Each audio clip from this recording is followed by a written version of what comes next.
merci beaucoup. Merci d'abord pour l'invitation à cette séance, de m'avoir invité à présenter cette mission spatiale, ce satellite. Une partie, elle a été réalisée à Toulouse. Je remercie aussi le public, vous qui êtes venus là vous êtes très courageux pour commencer le week-end avec une conférence sur Socama. C'est très honorable. Ce que je vais essayer de faire, c'est de vous expliquer pourquoi on s'acharne à vouloir essayer d'envoyer des instruments dans l'espace, pourquoi on passe plusieurs années à travailler là-dessus, et essayer de faire un peu une balance entre la science qu'on veut faire et puis la technique, les collaborations, les problèmes, etc. qu'on rencontre. Donc c'est ça que je vais essayer de mettre, de vous présenter. Donc en préambule, je dirais que la mission SVOM, c'est le fruit d'un travail collectif. C'est-à-dire que toutes ces missions, chaque fois que des scientifiques se mettent ensemble pour proposer des missions à plusieurs dizaines de millions d'euros, voire centaines de millions d'euros, eh bien, il faut qu'il y ait une grosse communauté derrière. On ne va pas faire ça pour un seul individu. Et donc, ça veut dire qu'en amont, il y a eu des tas de gens qui ont réfléchi, qui ont dit, ben voilà, ça, on a envie de faire ça, et qui ont réussi à convaincre les autres, et qu'il y a une communauté qui s'est mise derrière, qui a dit, ça, c'est important, on le fait, et après, on arrive éventuellement à convaincre les gens qui nous financent, le CNES, le CNRS, l'université, etc., que c'est une bonne idée et la mission peut démarrer. Donc, en ce qui concerne le SVOM, en France, ça a concerné entre 100 et 200 personnes, des ingénieurs, des administratifs, des chercheurs, etc., qui travaillent soit au CNES, soit au CNRS, soit au CEA, dans les universités, et beaucoup d'industriels qui réalisent des morceaux du satellite. En Chine, je ne sais pas, mais plus qu'en France. Donc je ne sais pas combien ils étaient, mais alors vous pouvez voir ici, ici c'est une photo qui a été prise à une réunion de collaboration. Et vous voyez donc, on voit pas très bien, mais vous voyez que c'est vraiment un mélange de Chinois et de Français qui travaillent ensemble pour faire de la science. Qu'est-ce que ça veut dire SVOM? C'est pas très joli comme nom, mais ça veut dire moniteur, c'est-à-dire observatoire pour les objets astronomiques variables. Voilà, c'est en anglais. Donc, ce qu'on va faire, c'est qu'on va surveiller le ciel et on va chercher des machins qui bougent, en l'occurrence, qui explosent. Donc, c'est ce que j'ai écrit ici, satellite pour surveiller les astres variables. Et on verra qu'on cherche surtout des astres variables très, très violents. Deux photos que vous avez à droite, le satellite intégré avant le lancement et un télescope robotique parce que le satellite discute, vous allez voir que quand on observe des objets qui explosent, il faut mettre tout en œuvre. Donc il y a le satellite et il y a aussi des télescopes au sol qui vont suivre. Donc de quoi je vais vous parler? Je vais vous parler un peu très rapidement de l'hystérique, qui a mené au lancement de la mission. Ensuite, un bref, peut-être pas si bref que ça, détour astrophysique pour vous parler des objets qui nous intéressent. Pourquoi on s'intéresse à ces objets? Et ensuite, une description de la mission elle-même, et puis la science qu'on fait un peu plus d'un an après le lancement. Donc là, je commence par le lancement. Le lancement a eu lieu le 22 juin 2024, donc ça fait un peu plus d'un an. Vous voyez ici, on peut déjà noter des choses assez intéressantes, c'est que les bases de lancement chinoises ne sont pas au bord de la mer, comme à Kourou, chez nous, ou comme aux États-Unis. Elles sont au milieu des terres. Alors, comme c'est des spatioports qui ont des objectifs à la fois civils et militaires, une des explications, c'est que c'est plus difficile à atteindre par des missiles ou par des choses comme ça, si c'est caché au milieu des montagnes, comme c'est ici. Alors, ça fait des lancements qui sont assez sympas, assez spectaculaires.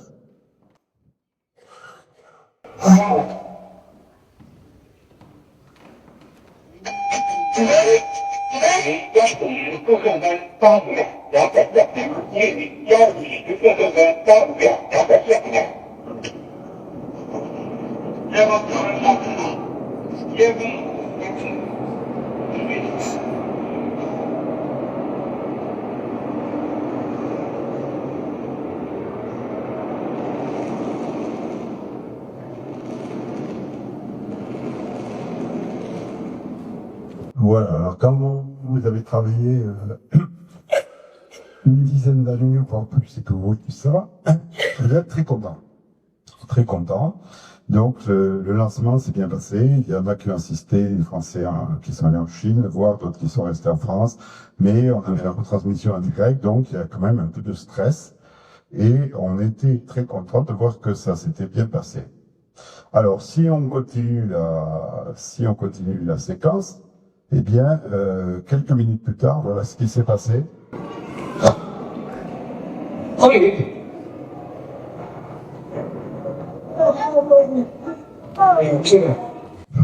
Alors, qu'est-ce que c'est? C'est le premier étage qui retombe. Donc, quand vous lancez à côté de l'océan, ben, le premier étage, il retombe dans la mer. Quand vous lancez en Chine, il retombe quelque part en tout. Et il y a des villages, donc là, ils avaient l'air un peu affolés, mais en fait, il semble que autour, ils ont l'habitude d'avoir des morceaux de fusée qui retombent comme ça régulièrement. Donc voilà. Un peu plus tard, ça va très vite, hein, au bout d'une dizaine de minutes, le satellite, ça y est, il est là-haut, il est sur son orbite. Alors après, il y a tout un tas, il y a un long processus, parce qu'il faut voir les panneaux solaires, il faut le pointer dans la bonne direction. C'est mieux quand les panneaux solaires sont orientés vers le soleil, etc. Et ça, c'est un collègue qui, avec un tout petit télescope, enfin petit de 25 cm, donc une semaine après, le 30 juin, on lui a dit le satellite est là. Donc il a pointé le satellite. Évidemment, le satellite ne bouge pas le même mouvement que les étoiles, donc il a suivi le satellite. Et donc les étoiles sont traînées, comme vous voyez, et on voit bien le satellite à l'endroit où on l'attendait. Donc tout s'est vraiment bien passé. Et donc au sol, tout le monde était très content. On n'avait pas encore vu la deuxième vidéo qui montrait la redescente du poster là, mais voilà, il y avait beaucoup les gens étaient vraiment contents. Donc pour les équipes là qui avaient travaillé là-dessus, c'était l'aboutissement d'un projet lancé au début des années 2000. Donc nous avons Francis Cotin ici qui m'a rappelé qu'il avait commandé les premiers détecteurs à peu près à cette époque-là. Et puis, le début, évidemment, de la science, hein, qu'on avait vendu. On a dit, bon, on veut faire ce satellite parce qu'on veut faire de la science, et je vais vous en parler. Et donc, ça y est, on pouvait enfin commencer à faire la science. Et la science qu'on veut faire, c'est étudier les trous noirs, la mort des étoiles, et aussi les débuts de l'univers. Donc, comment tout ça a commencé? Je vais rassurer-vous, je vais pas vous faire l'historique des 20 ans, on va les faire en même pas 20 minutes. Hein. Donc, au début des années 2000, il y a quelques astronomes qui souhaitaient doter la France d'un nouvel observatoire spatial pour surveiller les flashs de rayons gamma. Donc, je faisais partie de ces personnes-là. J'étais jeune et dynamique, donc je croyais que ça allait aller vite. Hein. J'avais dit à un collègue, j'avais dit, non, mais toi, tu travailles sur des projets long terme, sur 15 ans. Moi, je ne peux pas, c'est trop long, je travaille que sur des projets qui se font en 5 ans. Bon, le résultat, ça a été lancé en 2024. Donc voilà, ça a fait plus de 20 ans. Et donc on voulait étudier ces phénomènes-là, et comme je vous l'ai dit, il faut constituer une communauté, convaincre les gens, etc. Donc le projet a été approuvé par le CNES en 2005, et après, le problème de la France, c'est que, c'est pas un problème, c'est comme ça, on a les moyens de faire des instruments, mais pas les moyens, sauf exception, de faire des missions entières. Les missions entières, en général, on les fait en collaboration, soit avec l'Europe, soit avec les Américains, soit en l'occurrence avec la Chine. Donc moi, au début de ma carrière en tant que scientifique, on livrait des instruments aux Russes sur des satellites russes. Donc j'ai travaillé presque une dizaine d'années avec les Russes, puis ensuite en une autre dizaine d'années avec les Américains. Et là, maintenant, on travaille avec les Chinois. Donc, c'est-à-dire qu'on fabrique des instruments dont la qualité est reconnue dans la communauté, hein, internationalement. Et ces instruments-là, ensuite, on les place sur des satellites. Donc voilà. Alors après, c'est pas tout à fait comme ça. Il faut fabriquer la mission. Donc l'instrument et le satellite sont développés ensemble. Voilà. Donc le CNES a dit oui, très intéressant, etc. On vous encourage. Mais après, il fallait trouver un moyen d'envoyer l'instrument, donc un satellite sur lequel on pouvait le mettre. Et ça a pris un certain temps. Et en 2006, il y a eu un accord qui a été signé avec la Chine, parce que il y avait un accord de coopération stratégique dans le domaine spatial qui avait été signé en 1997 avec la Chine. Et donc, dans ce cadre-là, le CNES a dit, tiens, c'est une bonne idée, on pourrait mettre notre instrument là-dessus. Donc, il y a eu beaucoup de tergiversations, parce que quand vous faites un instrument, il faut savoir qui fait quoi. Et donc, au début, les gens avaient des grandes idées, comme quoi on mettait un satellite français sur un lanceur chinois, les Chinois achetaient le satellite français, enfin, tout était symétrique, c'était très, très, très, très compliqué. Et moi, j'étais un peu perplexe parce que, en général, ce qu'on fait toujours, c'est on vend rien et on n'achète rien et on n'assure rien. C'est-à-dire que on fournit quelque chose, on dit si ça marche tant mieux, si ça marche pas tant pis, on n'a pas de responsabilité. Si la France fournit un instrument qui est posé sur un satellite chinois, eh bien, si l'instrument ne marche pas, il n'y a pas de compensation. Tant pis, les Chinois sont au-dessus, les Français encore plus, voilà. Si la France fournit un instrument pour un satellite chinois et que le satellite, la fusée ou le satellite explose, on peut rien demander en échange. On est déçus aussi, etc. Mais il n'y a pas. C'est le seul moyen qu'on ait trouvé de faire de la science avec des pays étrangers, parce que si on commence à mettre, alors avec tout le respect que je dois pour les juristes, mais si on met des juristes, etc. dans la boucle, c'est pas possible. Il faut des assurances, il faut des sécurités, ça prend énormément de temps, ça coûte très très très très cher, et donc on peut pas. Donc voilà. Donc il a fallu entre 2006 et 2014, donc vous voyez 8 ans avant qu'on arrive à dire bon bah toi tu vas fournir ça, nous on va fournir ça, etc. Au début, pour une petite anecdote, le plan initial prévoyait que les Chinois achètent un satellite français. Donc c'est un satellite qui coûtait, je sais pas, c'est complètement hasard, à 25 millions d'euros, admettons. Et puis on leur vendait un satellite. Mais ce satellite, il avait des systèmes qui étaient un peu sophistiqués et qu'il ne fallait pas donner aux Chinois. Donc on enlevait tous ces systèmes-là. On les remplaçait par des choses beaucoup moins bien. Et comme c'est pas standard, ça coûte plus cher.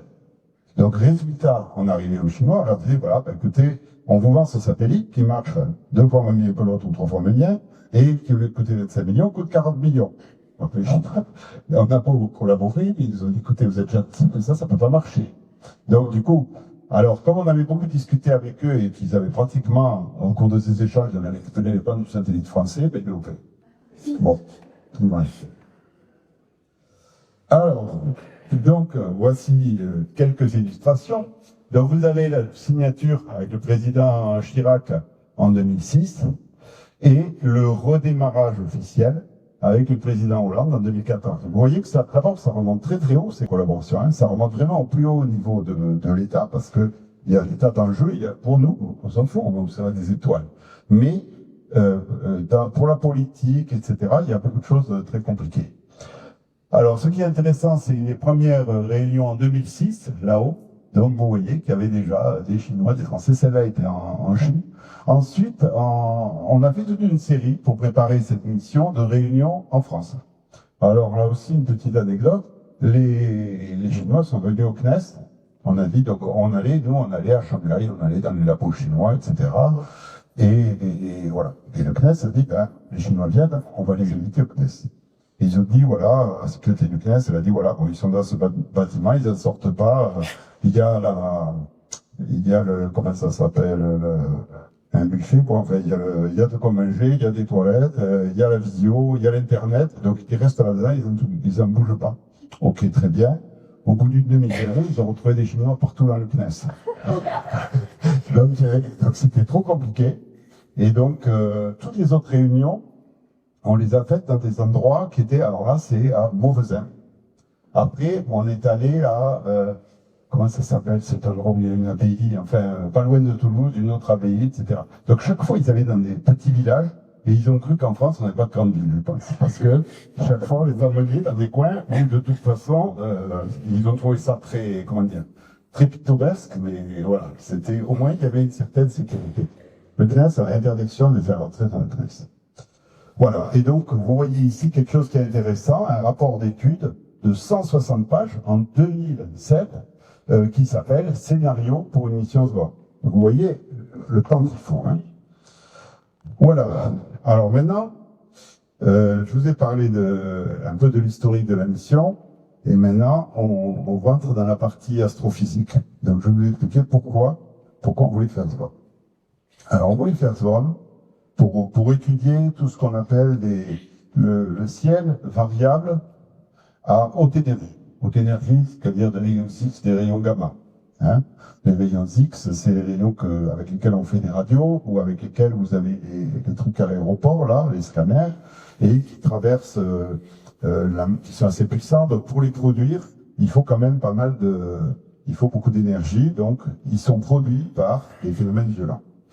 Donc c'est ce ciel-là que vous voulez étudier, et en particulier un phénomène qui est un peu emblématique de ça, c'est un phénomène qu'on appelle les sursauts gamma, qui ont été découverts pendant la guerre froide, lorsque les Russes, les Américains, les Anglais, les Français, etc. ont dit bon, on fait un accord pour ne pas faire d'explosion atomique en dehors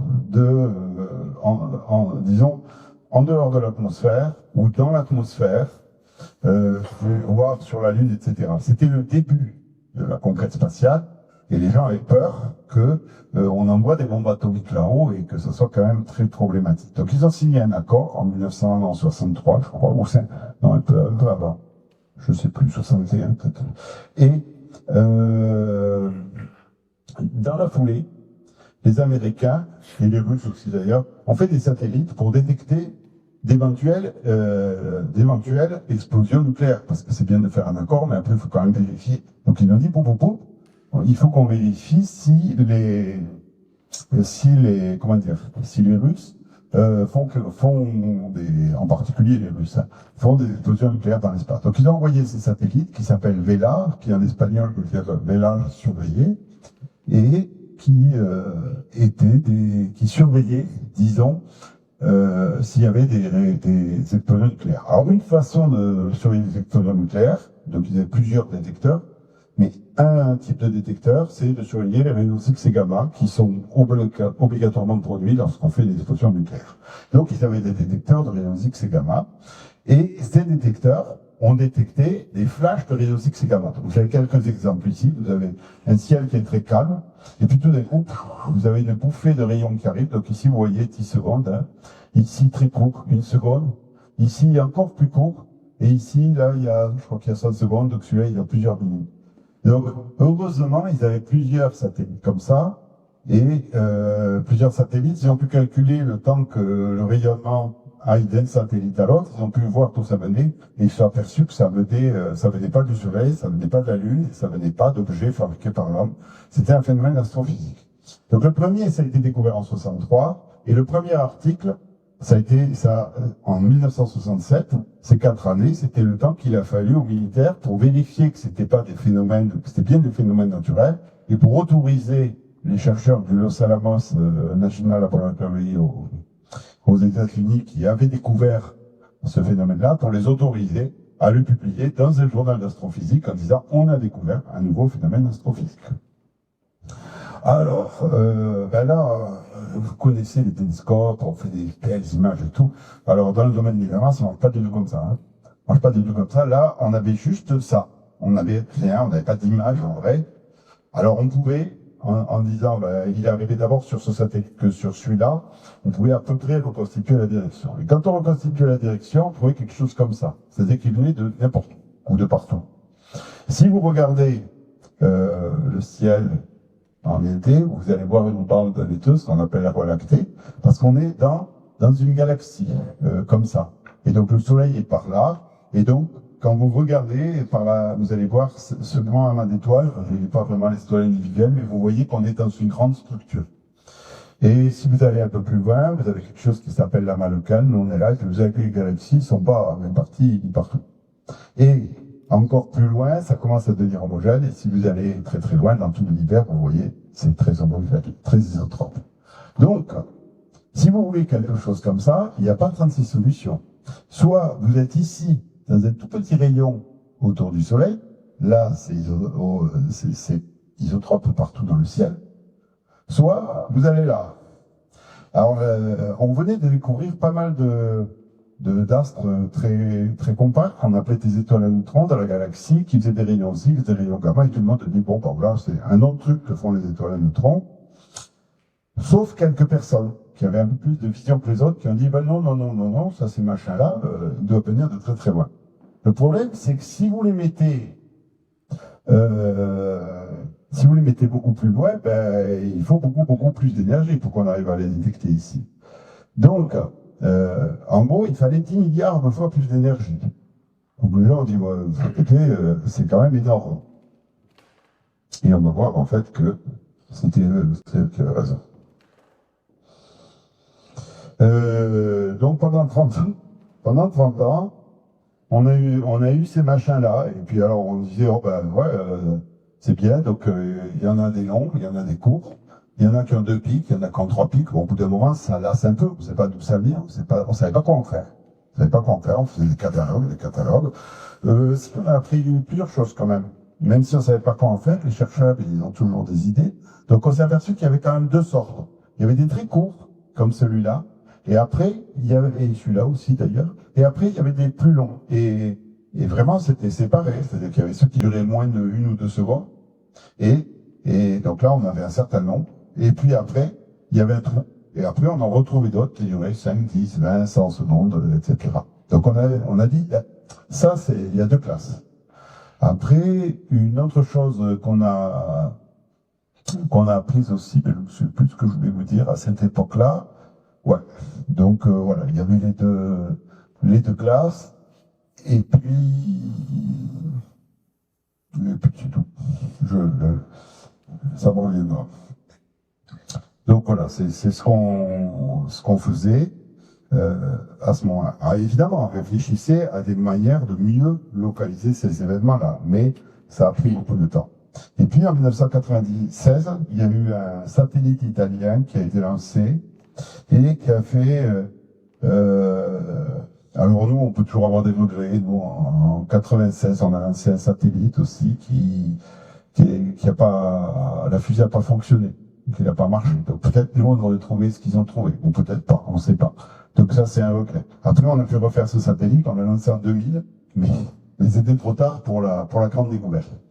Donc ici, ce satellite italien, c'était à la suite de processus très très compliqués. Quand ils voyaient un sursaut gamma, ils disaient au sol, j'ai vu un sursaut gamma. Donc les jeunes Italiens qui étaient pleins d'énergie, il y avait toute une équipe là, qui était très sympa de jeunes, à n'importe quelle heure du jour et de la nuit, ils dormaient là dans la salle de contrôle, ils analysaient les données de suite et disaient, là, il vient à peu près de cette région-là, vite, on va réorienter le satellite.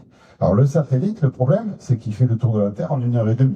Donc vous avez les données qui arrivent, vous avez 1h30 ou 2 fois 1h30 pour tout calculer, et après, au bout de 2 fois 1h30, de 3 heures, vous renvoyez au satellite, vous lui dites, bon, maintenant, tu vas te pointer vers là, et puis le temps que ça se pointe, etc. Donc c'est quand même des délais de plusieurs heures, et ça a marché.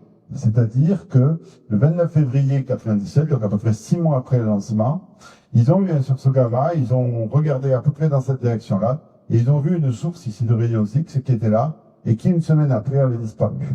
Et du coup, comme ils avaient la localisation de cette source, ils ont pointé des télescopes visibles, et là aussi, ils ont vu qu'il y avait une étoile, et qui, une semaine après, avait disparu.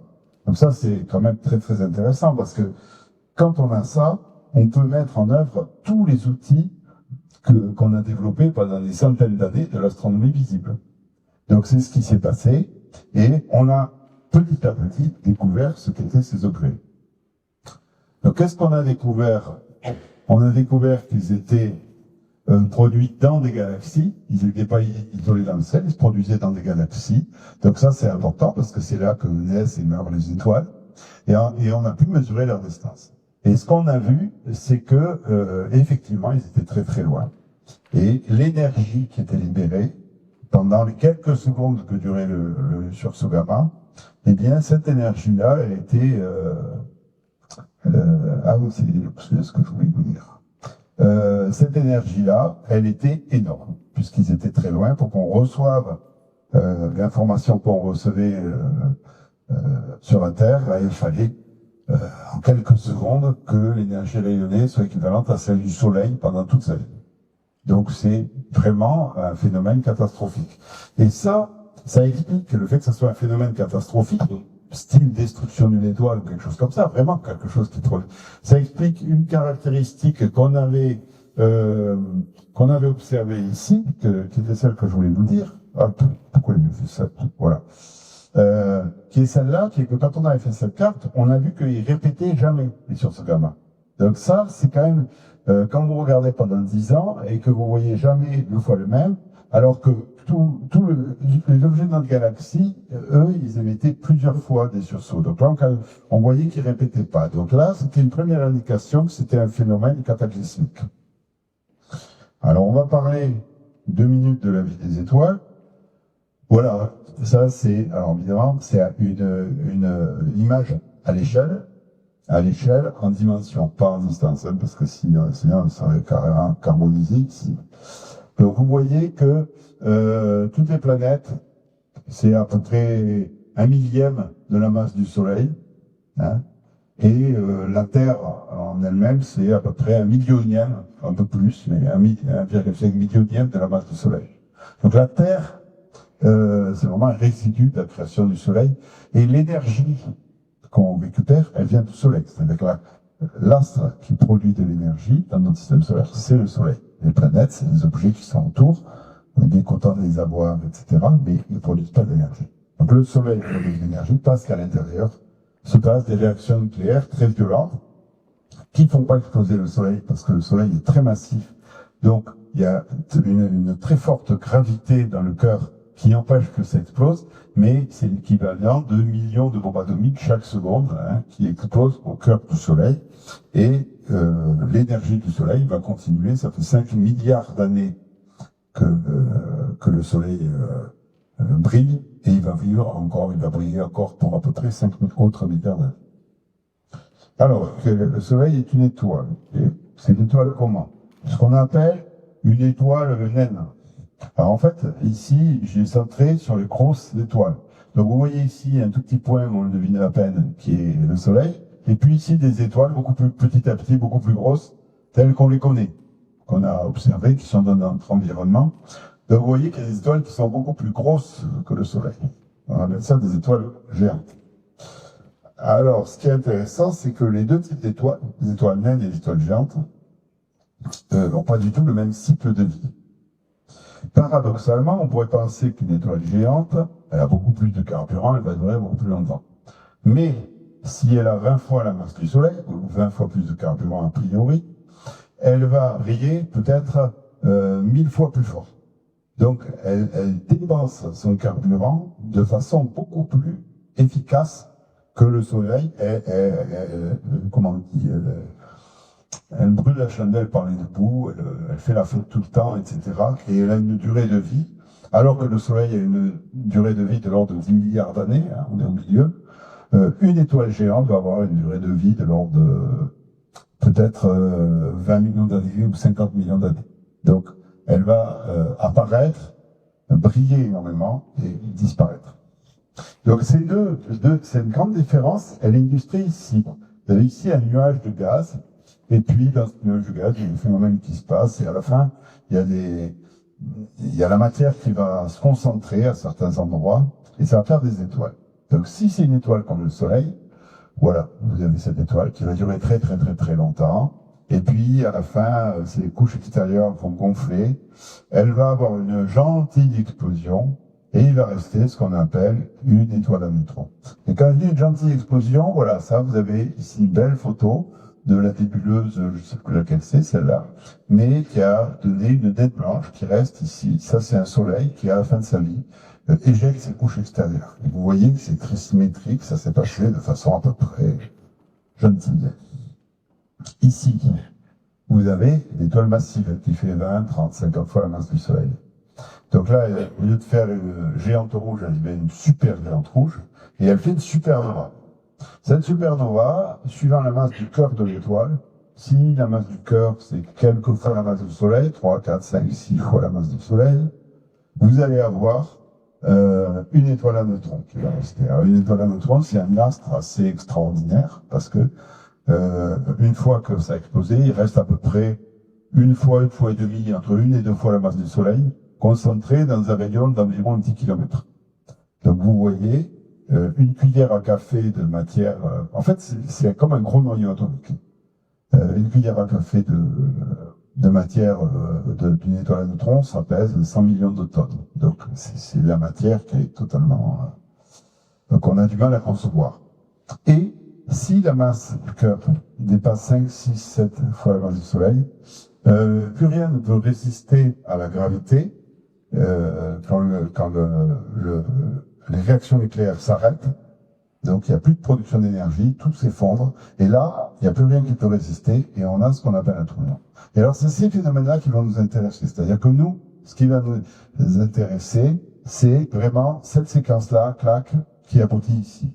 Donc étoile très massive, supernova, et on verra qui produit un trou noir, et on verra que le trou noir, il rajoute de l'énergie dans le système, le temps que le noyau de l'étoile tombe dans le trou noir.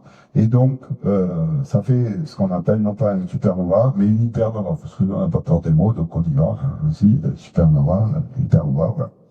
Et vous voyez ici que ce processus de supernova, il n'est pas du tout aussi doux que ici, pour les étoiles massives. Vous voyez qu'ici, ça a explosé de façon extrêmement violente. Ici, c'est la nébuleuse du crabe. Vous avez une étoile à neutrons qui reste au milieu, et vous voyez que tout autour, ça partit dans tous les sens. Donc, voilà, on arrive au bout de la partie astrophysique. Donc, les étoiles explosent. Les étoiles massives ont des processus très particuliers. Et en particulier, quand elles ont un trou noir au centre, le temps que le cœur de l'étoile tombe dans le trou noir, pour qu'il tombe, il faut le freiner. Donc, ça libère énormément d'énergie, il faut des processus qui libèrent énormément d'énergie, et cette énergie va s'évacuer sous forme de jet, et si on est dans l'axe du jet, ici, nous, on va voir la source gamma. Donc ça, il a fallu évidemment des années d'études pour comprendre que c'était ça qui se passait, et donc ce que ça vous dit, comme ces jets, il y a une fois sur 100 ou sur 1000 qu'on est dans l'axe du jet, ben, ça veut dire qu'il y a 99% des sources gamma qu'on voit pas. Ils partent dans les autres directions. On voit la supernova, mais on ne voit pas le sursaut gamma. Par contre, quand il est dirigé vers nous, on voit le sursaut gamma, et comme il est très puissant, on peut le voir très très très très loin. Donc ça, c'est une des choses qui nous intéresse. Il y a plusieurs choses qui nous intéressent là-dedans. Voilà. C'est d'abord de la physique. Qu'est-ce qui se passe quand une étoile libère en quelques secondes autant d'énergie que le Soleil dans toute sa vie? Quels sont les processus physiques qui se produisent? Quels sont les processus physiques qui se produisent autour des trous noirs? Donc là, c'est de la physique qui est très compliquée, et l'observation va nous aider à comprendre ce qui se passe. Par ailleurs, c'est des phénomènes qui sont très lumineux et qui sont visibles à des très grandes distances. Donc, on peut voir la source gamma très très loin, et ça nous permet, comme la lumière traverse tout l'univers jusqu'à nous, ça nous permet d'étudier vraiment les premiers âges de l'univers, la formation des premières étoiles, des premières galaxies, etc. Et là, c'est le grand objectif qu'on a avec Swan, c'est d'essayer de voir est-ce que la première génération d'étoiles a fait des sursauts gamma. On ne sait pas pour l'instant. Et voilà, donc de la physique, de l'exploration, hein, on explore notre univers. Et puis, quelque chose qui est très fascinant maintenant, c'est qu'on commence à avoir beaucoup de moyens d'étudier les trous noirs. Et donc, ici, que chaque fois qu'il y a un sursaut gamma, quand on observe un sursaut gamma, ça veut dire qu'il y a un trou noir qui s'est créé. Et donc, on voit, par exemple, l'histoire de la formation du trou noir au cours de l'univers. Voilà, des choses comme ça très, très intéressantes. Alors, en fait, je vous ai parlé des explosions d'étoiles, voilà, c'est ce qu'on a ici. Mais vous pouvez aussi avoir des sursauts gamma quand vous avez deux étoiles, deux astres compacts, comme par exemple des étoiles à neutrons, ou une étoile à neutrons et un trou noir qui tournent l'une autour de l'autre et qui vont fusionner. Et ça c'est un phénomène très violent et ça fait aussi un sursaut gamma. Ou alors, vous avez et c'est toujours lié à des étoiles. Et ici, vous avez une troisième possibilité de faire un sursaut gamma, mais qui dure beaucoup plus longtemps. C'est quand une étoile passe à côté d'un trou noir très massif au cœur d'une galaxie et l'étoile est déformée, étirée, etc. Et elle va tomber progressivement sur le trou noir en faisant là aussi des jets qu'on va pouvoir observer. Donc vous voyez, c'est vraiment ces phénomènes-là qui nous intéressent, c'est de l'astronomie un peu extrême. Voilà. Alors, où je vais essayer un peu de, je sais pas si j'accélère ou pas, mais voilà. Comment on étudie ça? Ben, on étudie ça avec SWORM. Alors, qu'est-ce qu'on veut faire avec SWORM? On peut détecter ces explosions de l'espace. Et pour rappel, elles sont imprévisibles, hein, on ne sait pas. Autant les étoiles qu'on voit dans le ciel, vous pouvez revenir dans 10 000 ans, elles seront toujours là. Autant ça, c'est des phénomènes qui durent quelques secondes. Et voilà. Donc on veut pointer rapidement le satellite vers l'astre qui a explosé. On veut recevoir l'information au sol rapidement pour pouvoir pointer des télescopes robotiques terrestres. Et puis, on veut analyser aussi rapidement les observations pour savoir si on va demander à des gros télescopes, à Hawaï, au Chili ou aux Canaries, d'aller observer notre phénomène. Donc ça, voilà, il faut être sûr de son coup, parce que si 2 fois ou 3 fois on leur dit on a vu quelque chose et qu'en fait il n'y avait rien, et bien la fois d'après ils nous diront ben, vous êtes gentil, mais non. Donc le satellite embarque 4 instruments. Donc l'instrument éclair qui a été fabriqué totalement en France, entre Paris et Toulouse. Un instrument, ici un télescope Arios-X qui a été fabriqué entre la France, l'Allemagne et l'Angleterre. Un télescope visible qui est totalement chinois. Et puis des spectromètres gamma qui font pas de localisation, mais qui permettent de mesurer l'émission gamma, qui a été fabriquée en Chine. Et le satellite lui-même a été fabriqué en Chine. Et on a au sol un télescope ici franco-mexicain qui va suivre ces événements-là, et puis un télescope chinois et des caméras chinoises qui vont aussi suivre ces événements-là. Donc vous voyez, c'est un système très complet. Le satellite pèse environ 1 tonne, un peu moins, et il y a 450 kilos de matériel. Notre petit éclair, il pèse 85 kilos, je crois, ou quelque chose comme ça. Alors, un zoom sur éclair, parce que c'est quand même un instrument sur lequel j'ai travaillé longtemps, donc j'étais responsable, comme l'a dit Yves, pendant toute la phase de construction, et jusqu'à la validation en vol. Et quand une fois qu'il a été validé en vol, j'ai passé le relais à un collègue plus jeune qui, lui, s'occupe de l'exploitation scientifique, etc., et qui coordonne tout le travail qui est fait pour l'exploitation scientifique des résultats.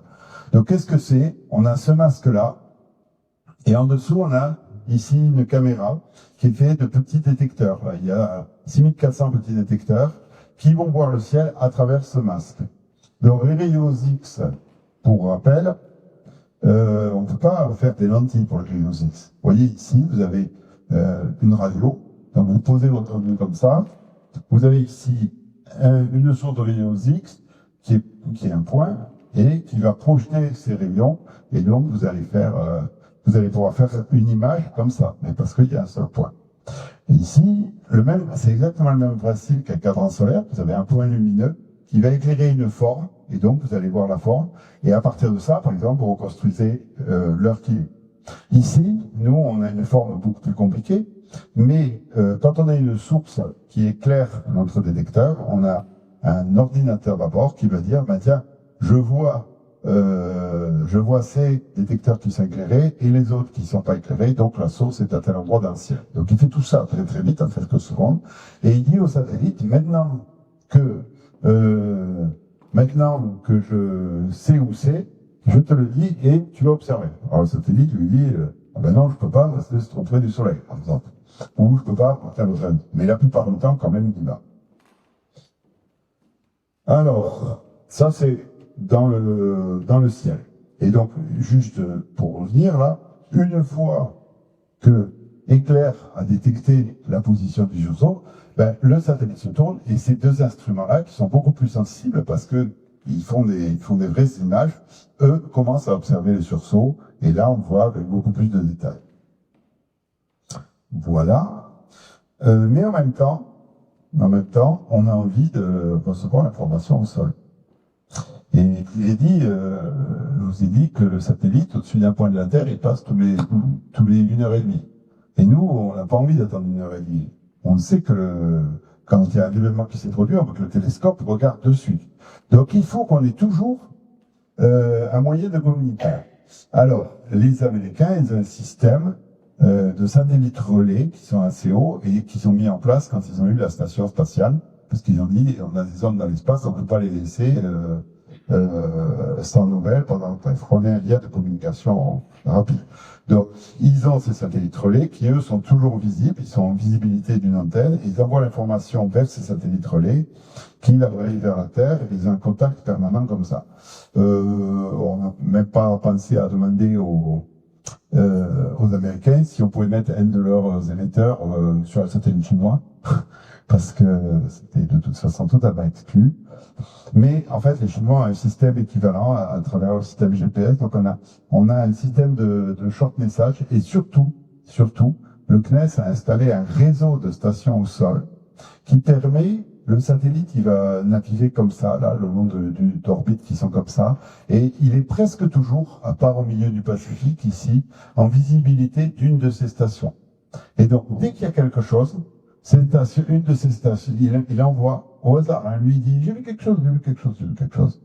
Et la station au sol, qui est en visibilité du satellite, va répondre.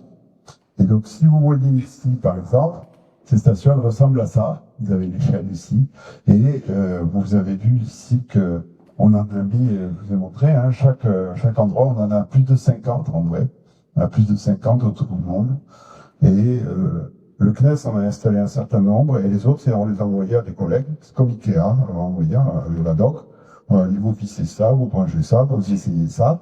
Et il y a quelqu'un en France qui dit, ça marche. Et une fois que ça marche, ben c'est bon. Et donc, on en a, voilà, donc ça c'est l'île d'Amsterdam, ça c'est Sharjah, aux Émirats Arabes, enfin bon, voilà, vous voyez partout. Alors il y en a qui mettent sur les toits, d'autres qui mettent par terre, d'autres qui mettent, enfin bon, partout. Mais n'empêche, ça marche très bien. Et donc, dès qu'on reçoit le signal, on a des télescopes robotiques. Donc, vous voyez ici celui qui est au Mexique, dans un très très beau site. Le télescope lui-même est assez joli, il fait 1,30 m de diamètre, et il se pointe en 20 secondes à peu près vers n'importe quelle source. Donc, comme il pèse 10 tonnes, il faut pas être à côté. Il y a des sécurités. Et la coupole tourne aussi très très vite pour aller pointer les objets. Et ça, c'est son frère chinois, qui est assez différent. Mais voilà. Et donc, on a, a priori, s'il y a un sursaut qui se passe, soit la Chine, soit le Mexique est dans la nuit. Donc, on a des chances quand même de pouvoir observer directement. Et sur le télescope mexicain, on va installer une caméra infrarouge qui est ici, qui est en cours de développement, en cours de test au laboratoire, elle est développée, mais donc on va aller l'installer dans le courant de l'année prochaine. Et on lui a donné le nom de Kagir, qui est une montagne que vous devez connaître. Et ça veut dire Capturing Gamma Ray Burst Infrared Emission. Gamma Ray Burst, c'est sur ce gamma. On a importé un peu, exporté un peu de... Voilà. Et quand on a détecté quelque chose, si c'est intéressant, on demande au grand télescope d'aller observer. Et là, c'est qui tout double. Des fois, ils y vont, des fois, ils y vont pas, mais on a un assez bon succès. Donc, un exemple, juste, voilà, le 25 octobre, donc c'était le mois dernier, on a ici, à un instant T, on a Éclair qui voit une nouvelle source, là, il dit, ah, j'ai une source gamma ici, donc vous le voyez. 100 secondes plus tard, le télescope robotique chinois fait des photos, et il voit, alors vous avez ici un catalogue de sources qui sont enregistrées, voilà, on a photographié tout le ciel plein de fois, donc on a des catalogues de sources, et vous voyez ici 1, 2, 3, 4, 1, 2, 3, 4, et qu'est-ce qu'on voit ici? Une nouvelle étoile. Donc ça, il y a des logiciels qui permettent de très très vite de repérer que ça. Et 10 minutes après, on commence à recevoir les premières informations du satellite, du télescope du satellite, qui confirment que effectivement l'étoile est bien là. Et 37 heures après, donc vous voyez là, c'est quand même, il faut un certain temps. On a le télescope, ce grand télescope là au Chili, un de ces grands télescopes, qui s'est pointé et qui a envie de mesurer la distance. Et donc là, je ne vous ai pas montré la photo, mais je vous donne le résultat. La distance, c'est 10,4 milliards d'années-lumière. Donc, très très lointain. Et d'autres télescopes ont observé, il n'y a pas que SVOM, hein, il a été observé par 10 télescopes et 2 satellites dans la nuit qui a suivi la découverte. Et puis après, ça redevient calme, et voilà. Et puis là, on en a un autre. Et quand même, à la fin, il faut faire de la science, il ne faut pas s'amuser juste à regarder sur ce gamin. Donc, le satellite, il observe toujours dans la direction antisolaire. Donc comme ça, s'il y a un sursaut qui arrive par ici, les télescopes qui sont en dessous sont dans la nuit, donc ils peuvent observer immédiatement. Par contre, la moitié de l'orbite, il a la Terre dans le champ de vue, et donc là, il ne fait pas de sens. Donc c'est un choix qu'on a fait, voilà. Donc je vais vous parler rapidement des premiers résultats quand même, parce que le temps passe. Et donc, SVOM fonctionne nominalement. Les instruments fonctionnent très bien. Ils ont la performance attendue. Les alertes sont transmises au sol comme prévu. Quelques secondes après, on a mon téléphone qui sonne et qui me disent, tiens, il y a un sursaut gamma qui s'est produit. Et les 2 télescopes robotiques sont opérationnels et le télescope mexicain va bientôt recevoir une caméra fabriquée à Toulouse. Au sol, on a tout un tas d'outils pour surveiller. Donc ici, ce carré, c'est quelle partie du ciel voit l'instrument éclair. Ça, c'est la partie qui est cachée par la Terre. Ça, c'est les comptages qu'on observe. Ça, c'est où on est sur notre orbite. Enfin, vous voyez, on a tout un tas d'écrans qui nous permettent de surveiller exactement ce qui se passe sur le satellite. Et quand on a une alerte qui arrive, on a cette image-là. On regarde, on voit qu'il s'est passé quelque chose dans les comptages, on a la position, etc. On a toutes ces informations qui sont disponibles pratiquement immédiatement grâce à ces stations qui se répartissent tout autour du globe. Donc voilà, on arrive au bout. Donc, pour l'instant, l'instrument chinois, mais qui fait pas de localisation, lui, mais qui voit plus de ciel, a détecté 159 explosions. Nous, avec Éclair, on en a détecté et localisé donc 60. Et on est très content parce qu'on avait dit qu'on essayait de voir tous les types de sursauts. Effectivement, on voit tous les types de sursauts. On en voit des qui sont longs, des qui sont courts, des qui sont très énergétiques, des qui sont tout ronds, etc. Et ce qui est intéressant, c'est qu'à peu près 20% des sursauts qu'on détecte n'ont déclenché aucun autre instrument. C'est-à-dire que si on n'avait pas été là, personne ne les aurait vus. SVOM tient les promesses pour lesquelles il a été construit, la détection de tous les types de sursauts, la fourniture d'observations très complète sur les événements détectés grâce aux 4 instruments embarqués. Ça, c'est très important. On a vraiment la caractérisation complète. Et maintenant, ce qui est bien, c'est que les gens, la communauté internationale s'est habituée. Et dès qu'on a vu un sursaut, il y a plusieurs télescopes ou autres satellites qui l'observent. Donc, ça veut dire que les gens voilà, je crois. Et on est en train, on fait la science, on commence à faire la science. Alors bon, je vais passer je vais passer ça parce que voilà, le temps avance. Donc ça, j'avais préparé 2 exemples ici. Ça, c'est un sursaut qui a été très très mou, où vraiment on voit pas une hypernova, on voit juste l'étoile qui explose. On assiste en direct à l'explosion de l'étoile, mais je vais t'en parler. Et je vais peut-être juste montrer ça. Donc le 14 mars de cette année, on a eu un événement qui ressemble à rien, mais qui est très intéressant parce qu'il s'est produit lorsque l'univers avait 700 millions d'années, c'est-à-dire que la lumière avait 13 milliards d'années pour nous parvenir. Donc c'est vraiment au début, c'est un des plus lointains qui a été détecté, et c'est vraiment au début de l'univers. Donc on est en train d'apprendre pas mal de choses. Et à ce propos, on a fait, donc c'est ce sursaut sur lequel on a fait les premiers articles scientifiques, voilà, qui sont, bon, c'est ici, vous pouvez voir, le gros télescope JWST est allé l'observer. Et ce qui est intéressant, ce qui est amusant, c'est que ces 2 premiers articles paraîtront jeudi prochain dans la revue Astronomie et Astrophysique. Donc vous voyez, ça vous donne une idée. Là, on a été très vite parce que c'était les premiers résultats. Il fallait montrer que ça marchait bien, qu'on voyait des choses. Donc, ça s'est produit en mars et les articles sortent en novembre. mais parce qu'on a été très doux. Mais typiquement, le temps, c'est quand même plutôt un an et demi avant de pouvoir sortir des résultats, et après, les résultats seront analysés pendant encore une dizaine d'années. Donc, en conclusion, après 10 années de propositions scientifiques, 10 années de préparation des instruments, un lancement réussi et 7 mois de fonctionnement nominal en vol, la mission SWOM a commencé à fournir des observations remarquables. Le ciel à haute énergie maintenant est constamment observé par SWOM, mais aussi par d'autres satellites, Swift américain, Einstein chinois, Fermi américain, Intégral européen, Maxi japonais. Et donc, tout cet ensemble, ça enrichit continuellement notre inventaire des explosions cosmiques. Donc c'est vraiment un domaine qu'on est en train de découvrir et d'approfondir. Et en parallèle, on surveille aussi le ciel dans le domaine visible et dans les ondes gravitationnelles et dans les neutrinos. Donc maintenant, on commence à avoir vraiment un ensemble incroyable de moyens pour étudier ces explosions très violentes. Et par le biais de SWOM, les astrophysiciens toulousains participent pleinement à l'étude de la physique des plus violentes explosions de l'univers, à l'exploration de l'univers jaune, qui est sur ce lointain, et au développement d'une astrophysique des trous noirs qui est actuellement en plein essor. Et donc, je vous remercie pour votre attention. Si vous voulez plus d'informations, vous avez ici le site web officiel de SWOM. Et je vous remercie et je vais répondre à vos questions.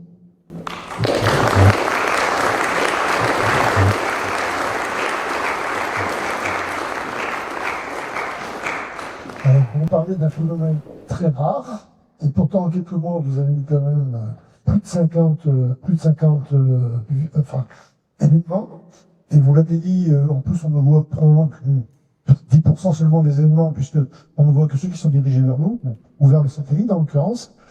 Ça ne nous semble pas si rare que ça, malgré tout. Alors, c'est vraiment une très très bonne question. En fait, les sursauts gamma sont très rares dans le sens où on pense qu'il y a à peu près une supernova sur 100 qui va conduire à un sursaut gamma. Une supernova donc les grosses étoiles qui explosent, il y en a à peu près une sur 100 qui va faire un sursaut gamma. Et comme on en voit à peu près 1 sur 100, c'est-à-dire qu'on va voir 1 sur 10 000 explosions d'étoiles va produire un sursaut gamma qu'on peut observer.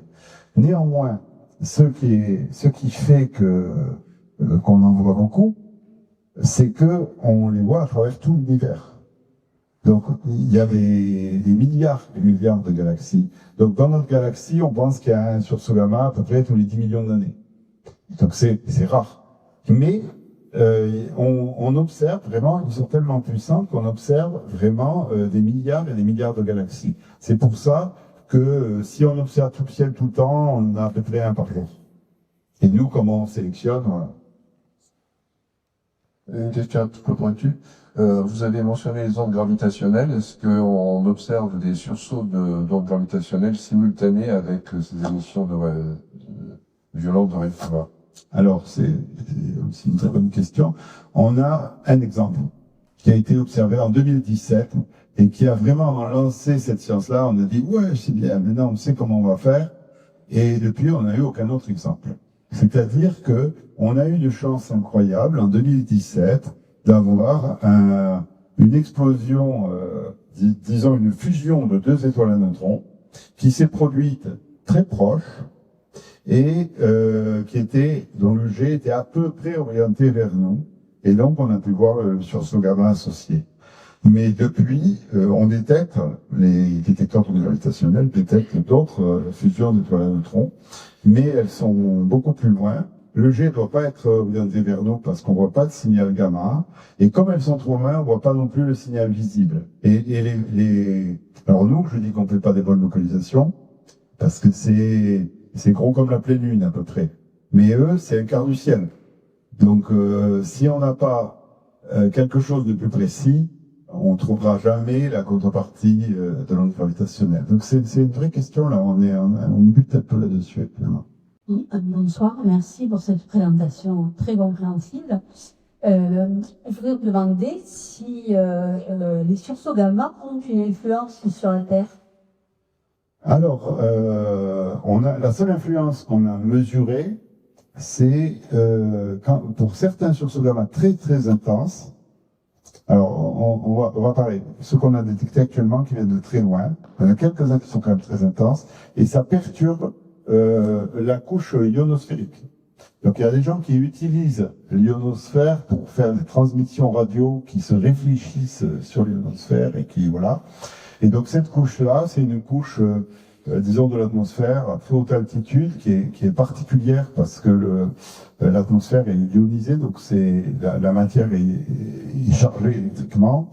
Et bien, cette couche-là, quand on a des très gros sursauts gamma, ça arrive une fois tous les 10 ans, elle peut être perturbée.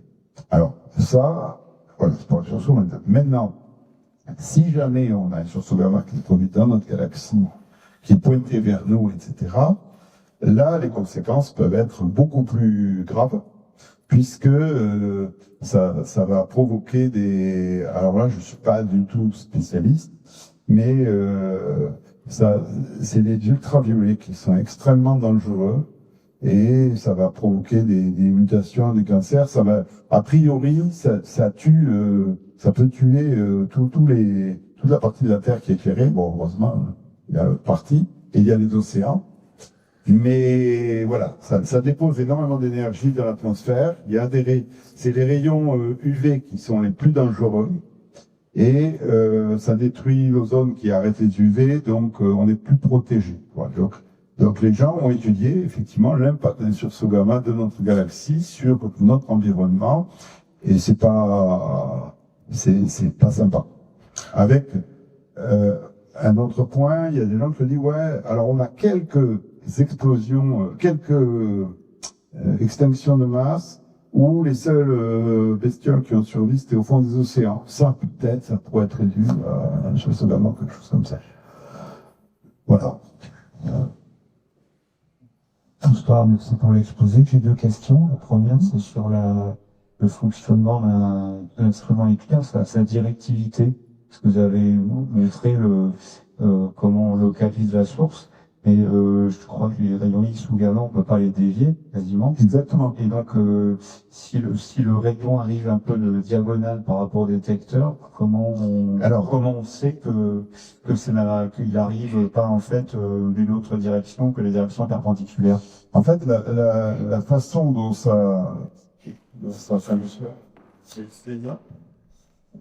C'est quelque chose. C'est pas gagné. Voilà, si on va faire là. En fait, la façon dont ça fonctionne, c'est voilà. Si je mets ma main ici, je peux reconstituer la position de ma lampe avec la position de la main sur l'écran. Donc l'éclair fonctionne de cette façon, et il fonctionne de cette façon, il peut fonctionner de cette façon parce que quand le sursaut s'allume, on a une image du ciel donc qu'on connaît. Et donc, quand le sursaut s'allume, on enlève l'image du ciel précédente et il reste que le sursaut. Donc, on n'a plus qu'une source et on arrive à savoir à peu près d'où elle vient. Alors, après, le champ de vue, c'est à peu près 90 degrés sur le ciel, 90 degrés par 90 degrés. Et la précision de localisation, c'est à peu près la pleine lune. Donc c'est vraiment, on a 40 000 positions sur le ciel, on les teste les unes après les autres, on dit voilà, est-ce qu'il vient de là, est-ce qu'il vient de là, est-ce qu'il vient de là, et quand on a un schéma qui reproduit l'image du masque qu'on observe, on dit ben, ils viennent de là. C'est comme ça que ça fonctionne. Donc on fait des hypothèses, on teste toutes les 40 000 positions du ciel qu'on a, et on regarde si ça correspond à l'image qu'on a. Et donc ça prend 2 secondes et demie à peu près de faire tout ça. Et au bout de 2 secondes et demie, on dit il était là. C'est comme ça que ça fonctionne. Mais effectivement, alors ce qui est important dans votre remarque, c'est que les côtés sont blindés pour pas justement qu'on ait tous les rayons qui arrivent trop de côté, qui vont éclairer le plan et qui vont nous faire du bruit. Donc c'est vraiment comme une chambre noire, mais au lieu d'avoir un seul trou, on en a fait plusieurs. C'est comme ça. La deuxième question, c'est que vous avez expliqué qu'on utilise donc des télescopes, les VLT, etc., pour faire des mesures de distance. Et bon, je suis pas astronome, mais je crois qu'on utilise certaines longueurs d'onde précises, de l'hydrogène, etc., avec le décalage vers le rouge. Et quand on a une supernova, et on a un rayonnement qui est plus ou moins inconnu, enfin qui est très large. Donc comment on fait pour savoir sur quelle longueur d'onde on peut tabler? Alors, en fait, c'est tout à fait pertinent. On a une étoile qui explose. Cette étoile se trouve dans une galaxie. C'est ça qui nous sauve. Donc, le rayonnement de l'explosion, qui lui a pas spécialement de structure spectrale, c'est vraiment un rayonnement où il y a toutes les longueurs d'onde. Il va être absorbé par le gaz de la galaxie. Et en particulier, on a des raies de l'oxygène, qu'est-ce qu'on a, du sodium, enfin bon, on a des raies qui sont liées aux éléments présents dans le gaz de la galaxie. Donc c'est ça qui nous permet d'affirmer que le sursaut est à cette distance-là. Alors en fait, en toute rigueur, on pourrait dire qu'il est plus loin. Il pourrait être n'importe où plus loin. Mais en fait, quand on voit une galaxie exactement au même endroit, on sait qu'il est dans cette galaxie-là. Donc si je reformule, c'est-à-dire qu'on ne mesure pas le rayonnement du sursaut d'un approfondi, mais la réponse d'un nuage de gaz à ce rayonnement-là qui renvoie des longueurs d'onde connues. Non, pas exactement. On mesure l'absorption du rayonnement du sursaut. On mesure vraiment le rayonnement du sursaut, mais il y a des absorptions par le nuage de gaz. Voilà. C'est-à-dire que quand on regarde une galaxie, on a des raies d'émission. C'est-à-dire que le gaz émet de la lumière et on peut dire la galaxie est à telle distance. Alors que quand on regarde un sursaut gamma, le gaz de la galaxie, il absorbe certaines fréquences et donc c'est en regardant les fréquences d'absorption qu'on arrive à mesurer la distance du sursaut. Merci. Et merci pour cette présentation extrêmement claire. J'ai deux questions. Une question un peu technique. Apparemment, donc, le cycle de lancement était en Chine, avec une inclinaison, j'imagine, assez contrainte. Or, pratiquement, toutes les missions, actuellement, sont sur des orbites quasi équatoriales, pour des raisons pour éviter l'anomalie de l'Atlantique Sud qui perturbe, en général, très souvent, des détecteurs dans cette membrane d'environnement. Comment est-ce que, je crois que c'était une truche, c'était le monoscope, un peu comme ça, qui était sur une orbite quasi polaire, et donc qui avait démontré que c'était effectivement extrêmement perturbant. Alors oui, tout à fait. Donc moi j'avais travaillé sur une mission qui s'appelait ET2, qui observait sur son gamma, qui était lancée par un avion qui lâchait un missile, c'était avec les Américains, c'était un Pegasus, ça s'appelait, un Boeing qui lâchait un missile qui partait comme ça, passait devant l'avion, il fallait pas que les pilotes aient trop peur, et déposait le satellite à 600 km d'altitude. Et là, on pouvait choisir, parce qu'il lançait depuis une île du Pacifique, là, qui était à eux, et du coup, on avait choisi, alors, ce que vous dites, c'est ça, c'est cette zone-là, qui est pleine de particules, et là, on peut pas fonctionner. Nous, on éteint les instruments quand on est là. Donc, si on est sur une orbite équatoriale, c'est magique, on la frôle à peine, et on est toujours en dehors de ces zones de particules. Après, là, on est sur une orbite inclinée à 29 degrés, et donc, évidemment, l'orbite va se déplacer, au cours du temps, et donc on va passer dans cette zone-là. Donc ce que ça veut dire, c'est que effectivement on n'a pas choisi, cette orbite elle passe par ici, par le site de lancement qui est à 29 degrés, donc c'est comme ça. Les Chinois, nous on a un site de lancement à 0 degré qui est à Kourou, mais on devait au début être lancé par un Vega, etc. Mais ça faisait partie au début des choses. Voilà, mais finalement dans les accords, on a été lancé par les Chinois. De toute façon, le Vega coûtait trop cher. Et les Chinois ont quelques sites un peu plus au sud, etc. Mais bon, on nous les a pas proposés. Et finalement, c'est contraignant. On perd un peu. En fait, c'est ces périodes-là. Là, c'est ici. C'est ces périodes-là. Là. Vous voyez, ici on est coupé. Et c'est dans ces régions-là où on arrive ici, on voit beaucoup de particules, et puis après on coupe un peu, et quand on est sorti, on reprend, et puis etc. Donc oui, c'est une contrainte, mais on ne fait pas. Alors, j'avais une deuxième question concernant effectivement la mission a mis très longtemps à se mettre en place. Ceci dit, j'imagine que toutes les équipes dans le monde entier ont continué à travailler. Moi-même, j'ai eu l'occasion de travailler sur des projets de microsatellites, de constellations, hein, avec plusieurs dizaines de microsatellites, en particulier côté italien. Toute la communauté italienne, travaillant dans l'astrophysique, travaillait sur ce type de projet, avec une détermination d'orientation, avec un chronomètre extrêmement précis, basé sur les GPS. Et donc, pour déterminer l'orientation de savoir déguiser le signal. Je crois aussi qu'ils ont aussi fait même des démonstrations en oblique. Est-ce que c'est où en est-on? Et puis, est-ce qu'éventuellement ces petites missions peuvent compléter la mission Atom si un jour, pendant la durée de vie de l'homme, ces missions aussi voient le jour? Alors oui, c'est effectivement quelque chose de très pertinent parce qu'on ne sait pas de quoi l'avenir sera fait à l'échelle de 5-10 ans. Pour l'instant, il n'y a pas de grosses missions. Il y a une proposition européenne, je ne sais pas si elle va aboutir ou pas. Il n'y a que les Chinois finalement qui sont très actifs là-dessus. Mais tous ces nanosats se développent très très vite. On a nous-mêmes à Toulouse, à l'IRAP, un projet qui s'appelle 3U Transat. 3U, c'est un satellite de 3 unités. Et Transat, c'est Transient, je sais plus quoi, quelque chose. C'est pas Transat, on peut se reposer. Et on est dans cette course-là, mais là, c'est très intéressant. Moi, j'ai arrêté parce que, bientôt, j'allais lancer ça au début. Et ça va pas vite. Ça va pas vite parce qu'en France, on a une culture du spatial qui est de pas prendre de risques, qui fait qu'on fait des missions qui marchent. Mais en même temps, quand il faut prendre un risque et qu'on dit, bon, on va lancer un truc en 3 ans ou en 5 ans, ça n'a pas marché du tout. Pas du tout. C'est-à-dire que là, on a commencé ce projet il y a 5 ans, et si tout va bien, il sera lancé dans 3 ans.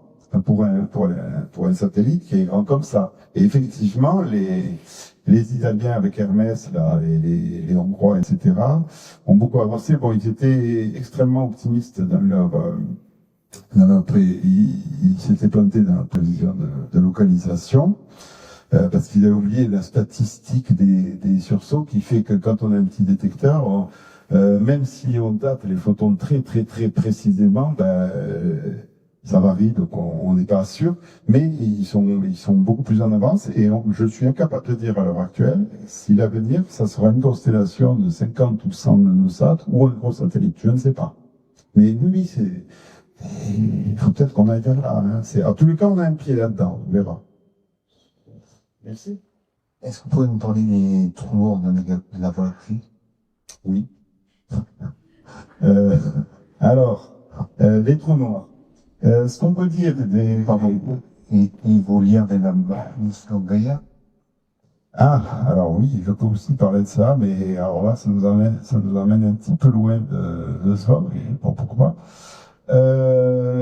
Voilà. Donc, les trous noirs, c'est ce qui reste une fois que la gravité a gagné le combat. Et donc, un trou noir, c'est quelque chose où on a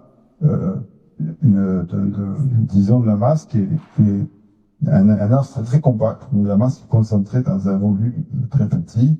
Et par exemple, pour donner un exemple, un trou noir de la masse de la Terre aurait un rayon de 1 cm. Donc, vous voyez ce que ça représente. Un trou noir. Donc, un trou noir de la masse du Soleil aurait un rayon à peu près de 3 km. Le trou noir au centre de notre galaxie, qui fait 3 ou 4 millions de masses solaires, lui est beaucoup plus grand, quelque part. Voilà. Donc on voit des trous noirs partout. On voit en fait 2 sortes de trous noirs. Des trous noirs au centre de toutes les galaxies, qui sont des trous noirs de quelques millions à quelques milliards de masses solaires. On a vu des trous noirs, l'astronomie a vu des trous noirs depuis longtemps, et on les voit quand la matière tombe dessus. Quand ils sont en général dans un système binaire avec une autre étoile, et la matière de l'autre étoile va tomber sur le trou noir, et va briller, et donc on va avoir une source X. Donc ça, on connaissait comme ça une dizaine, une vingtaine de trous noirs dans notre galaxie. Voilà. Maintenant, si on fait les calculs des étoiles massives, on s'aperçoit qu'il doit y avoir peut-être 10 millions de trous noirs dans notre galaxie. Et on ne les voit pas. On ne les voit pas parce que s'il n'y a pas de matière qui tombe dessus, s'il n'y a rien, ben, vous ne pouvez pas le voir. Récemment, la mission, on a deux nouveaux moyens d'étudier, au moins deux, d'étudier des trous noirs.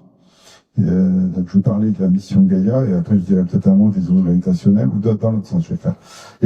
On a des détecteurs d'ondes gravitationnelles qui eux détectent des distorsions de l'espace-temps qui nous arrivent et qui vont perturber ces détecteurs qui mesurent très très très précisément la distance entre deux miroirs.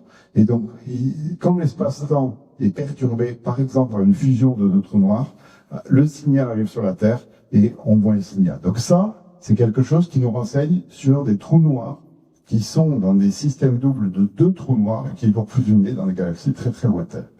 Maintenant, dans notre galaxie, on a récemment, grâce à un satellite qui s'appelle Gaïa, qui mesure la position des étoiles très très précisément, on découvre maintenant des nouveaux trous noirs qui sont dans des systèmes binaires. Donc c'est toujours pareil, l'astronome, il aime bien ce qui est visible parce que on a une tradition d'astronomie visible et on a des instruments très puissants. Donc Gaïa, il voit une étoile qui bouge tout doucement comme ça, et s'il calcule, donc il dit, elle doit tourner autour de quelque chose. Et on calcule la masse du quelque chose, et on trouve que le quelque chose pèse par exemple 20 fois la masse du Soleil et qu'on ne le voit pas du tout. Donc ça, c'est les premières découvertes de trous noirs dans notre galaxie, qui sont pas liées à l'activité du trou noir, mais juste à la présence du trou noir. Et la mission Gaïa, elle est terminée depuis un certain temps, mais les analyses sont en cours, et on pense qu'on va découvrir plus d'une centaine de ces trous noirs. Après, qui sont dans des systèmes binaires, avec une étoile qui tourne autour d'eux, et voilà. Alors, Oswald évite autant que faire se peut la Voie lactée. Il y a là une espèce de bagarre entre les gens comme moi qui veulent observer la source gamma et ceux qui veulent observer toutes les sources galactiques qui peuvent être associées à des trous noirs, à des étoiles à neutrons, etc. Mais alors le problème, c'est que la mission, elle est automatique. Donc dès qu'elle voit quelque chose, elle se pointe. Donc on a un petit bout qui est dans le plan de la galaxie, et puis clac, il y a une source dans la galaxie auquel il va, et elle reste scotchée là, parce que il y a d'autres sources qui vont péter dans la galaxie. Donc on la sort du plan galactique, parce que l'objectif principal, c'est quand même les sources extragalactiques. Et malgré tout, on a quand même détecté plusieurs, je dirais, centaines de sursauts, on appelle des sursauts X, qui se passent sur des sources de notre galaxie. Donc on surveille quand même l'activité de la galaxie. Oui, moi je m'interrogeais comme sur, vous avez parlé tout à l'heure des différents types de flashs. Vous pouvez avoir des flashs très courts et des flashs beaucoup plus longs. Ils correspondent à quel type d'événement? Est-ce que vous avez réussi à le déterminer ou pas? Alors oui, en fait, je ne l'ai pas dit, mais les sursauts gamma courts sont préférentiellement associés à la fusion de deux étoiles à neutrons, ou fusion de deux étoiles à neutrons. Et d'ailleurs, l'événement qu'on a vu en 2017, qui était clairement une fusion de deux étoiles à neutrons détectées par les ondes gravitationnelles, a été associé à un sursaut court. Et les sursauts longs sont associés à l'effondrement d'étoiles massives. C'est tout simplement que là, il y a une masse qui est beaucoup plus importante, qui va tomber dans le trou noir, et donc ça prend plus de temps. Voilà, c'est ça les échelles de temps sont différentes.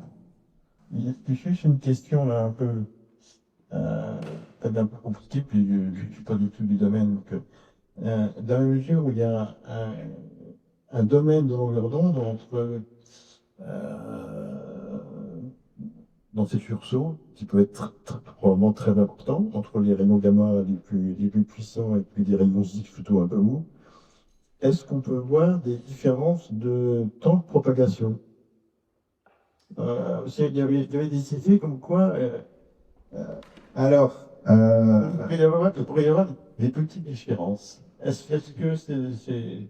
Alors, il y a des études qui ont été faites là-dessus, effectivement, mais à nos, comment dire, à nos longueurs d'onde, on voit pas de différence. Mais, par contre, on attend pas mal de choses des détecteurs à très haute énergie, des détecteurs qu'on appelle des Cherenkov, des détecteurs Cherenkov, qui eux vont détecter l'interaction, la réaction des particules très énergétiques avec l'atmosphère. Donc ça provoque une toute petite lumière, mais on arrive à partir de ça, on dit la direction de la particule sur l'énergie, etc.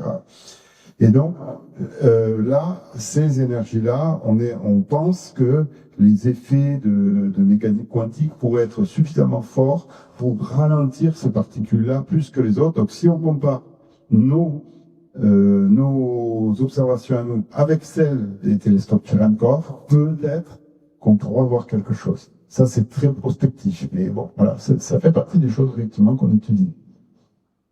Je voudrais savoir, quand on localise une source, est-ce qu'on fait des corrections par rapport à la matière noire qui pourrait délier le rayonnement qui a été émis il y a très longtemps? Non, alors nous, en fait, on a avec Claire, on a des localisations qui sont pas très précises. Elles sont ensuite raffinées par le télescope X, puis par le télescope visible. Et là, on retombe dans le domaine visible, où on a des catalogues, etc. Mais non, on n'a pas de correction. La matière, en fait, pour que la matière dévie le parcours de la lumière, c'est ce qu'on appelle un phénomène de lentille gravitationnelle, par exemple. Les sursauts sont très certainement, il y en a qui subissent cet effet-là. Mais jusqu'à présent, on n'a pas. C'est des effets qui sont très faibles. C'est-à-dire que vraiment, c'est les gros télescopes qui pourraient les voir.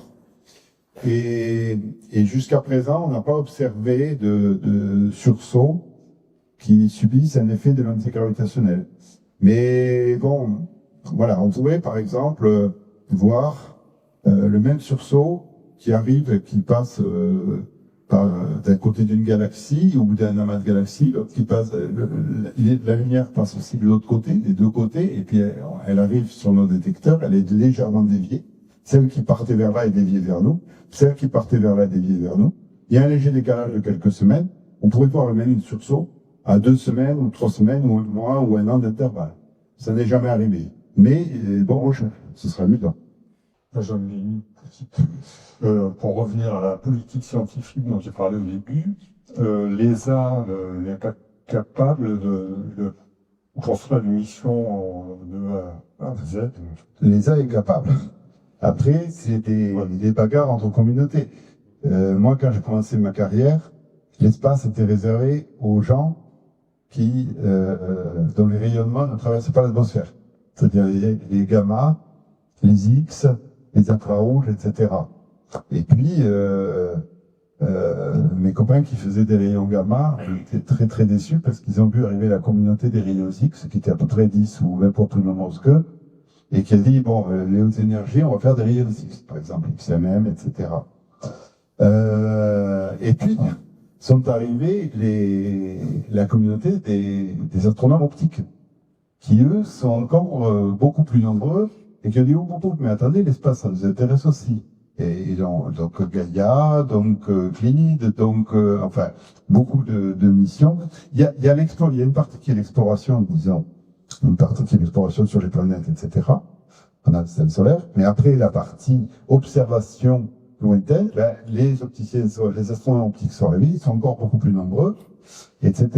Et l'autre composante, c'est la partie des physiciens, des vrais physiciens.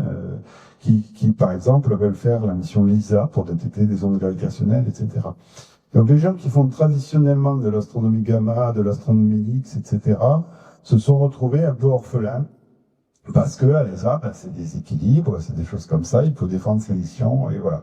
Et donc, nous, on a profité d'autres canaux, et on bénéficie du fait que la France tient vraiment à garder. Elle se fait engueuler par l'ESA, d'ailleurs, dessus. Les avons freiné tout l'argent à l'ESA.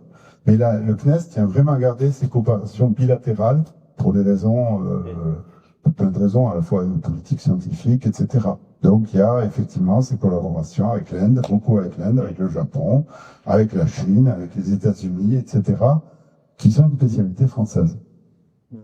Juste un petit commentaire sur ce dernier point. À l'époque où je travaillais dans les affaires spatiales, j'avais été frappé par le choix des Italiens, qui n'ont pas cherché à couvrir l'ensemble du spectre, mais se sont spécialisés, vraiment spécialisés, c'est incroyable. Il y a un nombre de laboratoires qui travaillent dans les très hautes énergies est impressionnant. Et ils ont pris le parti de collaborer massivement, en fait, d'injecter massivement leur financement dans les coopérations avec les États-Unis. Donc c'est une stratégie comme une autre, mais visiblement en France, on n'a pas cette stratégie. Pareil, imposé comme à l'ESA, il faut satisfaire un peu les différentes communautés. C'était juste un commentaire. Oui, c'est vrai. Mais les Italiens, c'est beaucoup de physiciens des particules, en fait, qui se sont mis à faire de l'astronomie de haute énergie. Il y a une grosse composante, en effet. C'est vrai.